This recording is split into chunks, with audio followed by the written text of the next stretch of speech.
Assalamualaikum warahmatullahi wabarakatuh.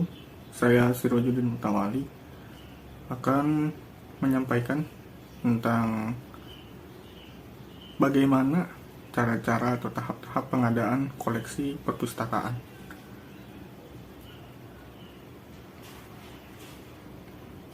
Dimulai dari pengertiannya terlebih dahulu, pengadaan koleksi perpustakaan merupakan bagian dari manajemen pengembangan koleksi, yaitu kegiatan untuk memastikan bahwa kebutuhan informasi yang ada atau yang diperlukan oleh perpustakaan itu terpenuhi secara tepat waktu dan tepat guna.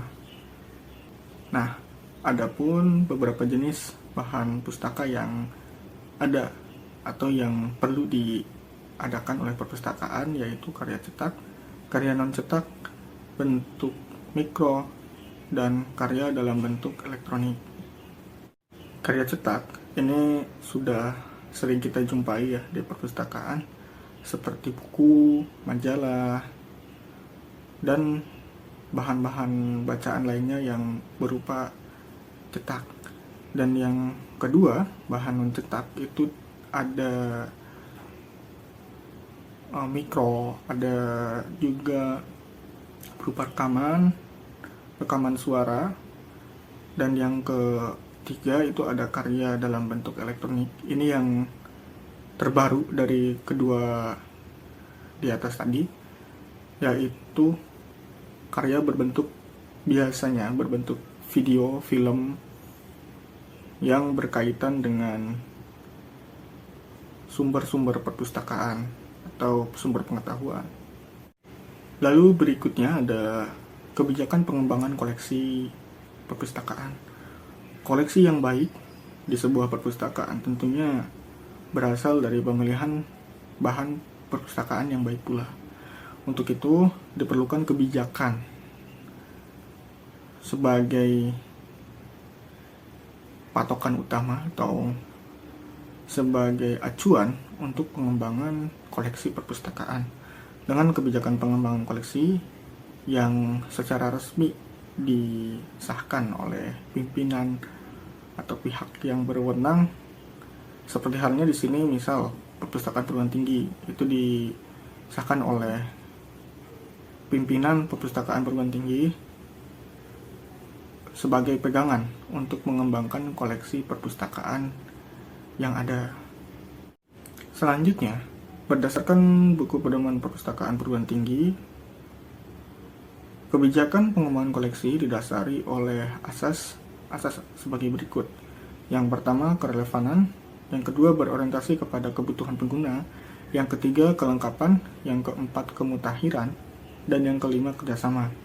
Yang pertama, kerelevanan ini berkaitan dengan misal di perguruan tinggi tersebut perpustakaannya ini perpustakaan jurusan. Nah, jurusan seperti misalnya MPI, itu bukunya itu harus relevan dengan ke MPI-an, seperti kurikulumnya, sesuai dengan kurikulumnya, buku-buku yang sesuai dengan perkuliahan yang ada di jurusan tersebut.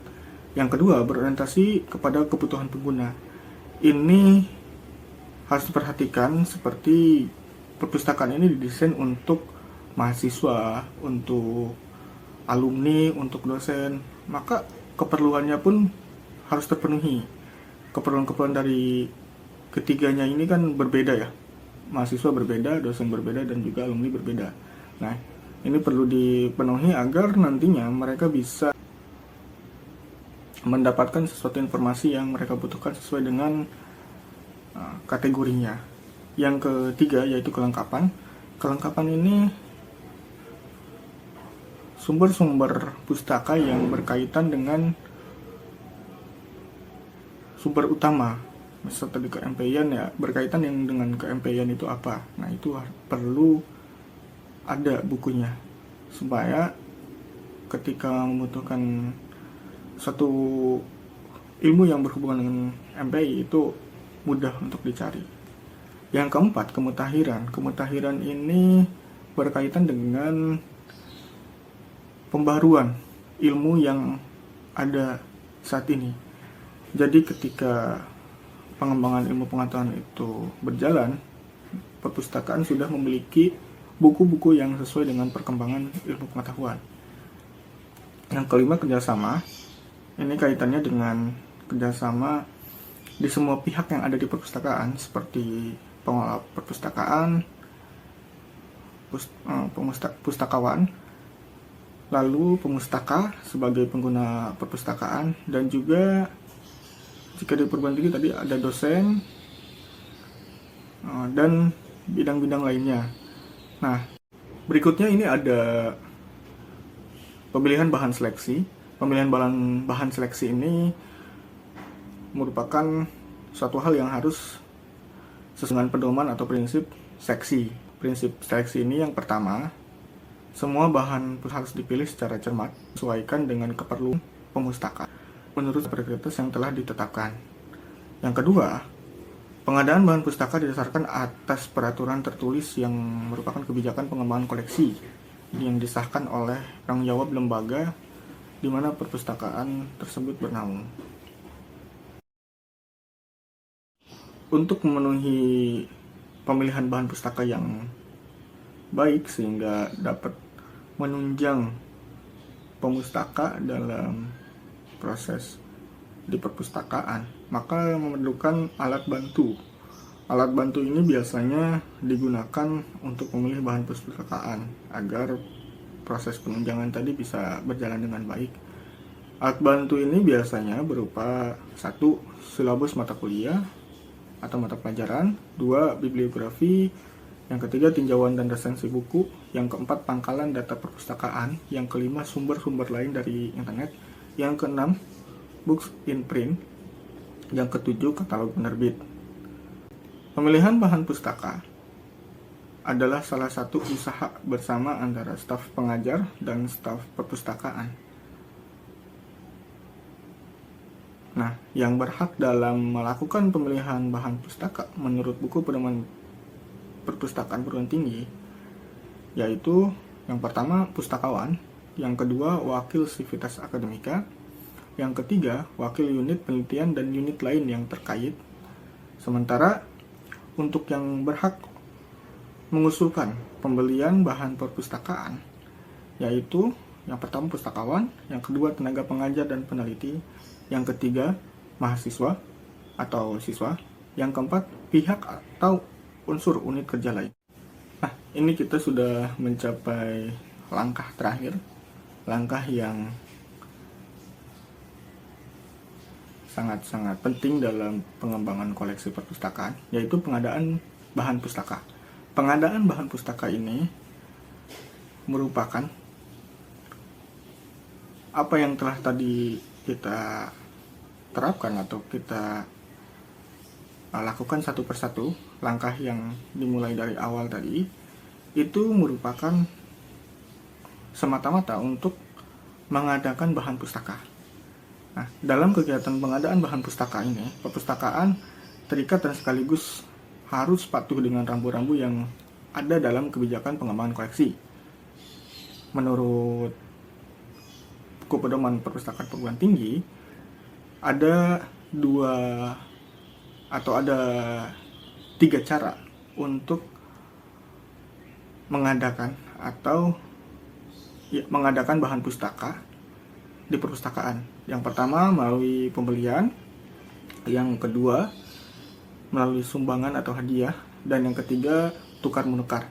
Yang pertama, pembelian. Melalui pembelian itu merupakan suatu proses yang dianggap efektif karena perpustakaan dapat memilih langsung bahan pustaka apa yang paling cocok untuk dijadikan sebagai koleksi. Pembelian ini biasanya dilakukan dengan berbagai cara, yaitu yang pertama di toko buku, yang kedua di penerbit, dan yang ketiga di agen buku. Di toko buku biasanya ini perpustakaan membutuhkan atau hanya membeli dengan beberapa buku saja, jadi tidak banyak. Misal katakanlah 3-50 buku atau 1-200 buku. Jadi bukunya ini yang biasanya buku-buku yang dianggap penting saja. Sementara untuk melalui penerbit, ini yang biasanya untuk memenuhi kuantitas atau banyaknya buku. Karena ini penerbit biasanya lebih banyak buku yang dipesan dan juga lebih banyak juga kategori buku yang akan dibeli. Nah, sementara untuk di agen buku, ini untuk memenuhi koleksi bahan pustaka yang berasal dari luar negeri. Yang kedua, ada sumbangan atau hadiah. Sumbangan atau hadiah ini diperoleh biasanya dari beberapa instansi atau lembaga yang lainnya, seperti misal perusahaan atau dari lembaga pemerintahan. Nah, ini dari hadiah pun suatu hal yang sangat penting ya sebagai pengadaan bahan koleksi, karena perpustakaan dapat menghemat pembelian atau biaya pembelian yang telah ditetapkan, sehingga koleksi ini bisa secara langsung menunjang pengadaan bahan pustaka di perpustakaan.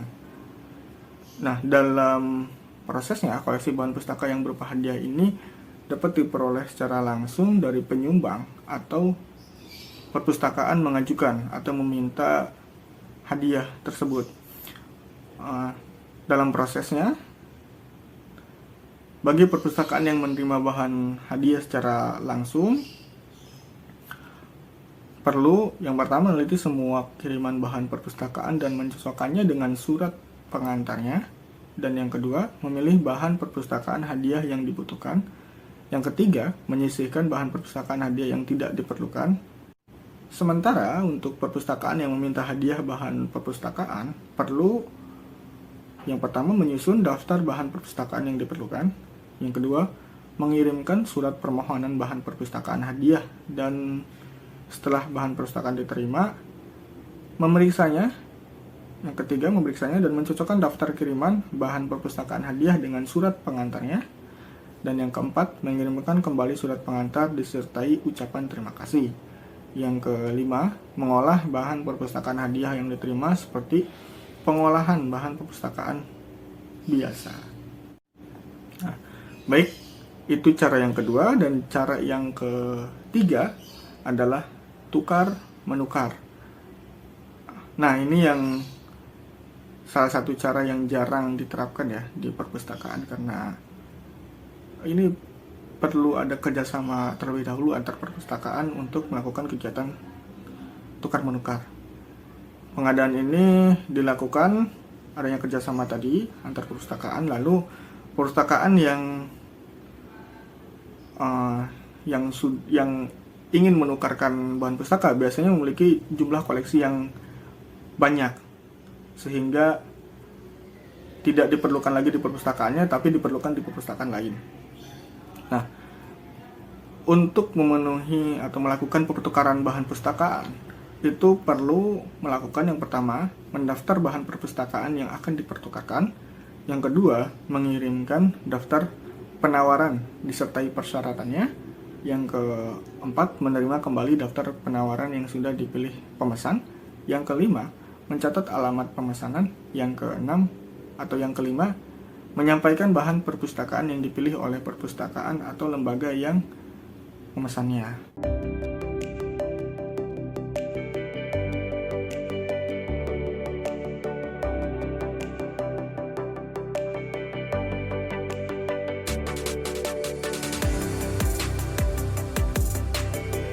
Setelah melihat dokumen yang telah ditayangkan tadi, menandakan akhir dari perjumpaan kita kali ini. Terima kasih telah menonton. Wabillahi taufiq wal hidayah. Wassalamualaikum warahmatullahi wabarakatuh.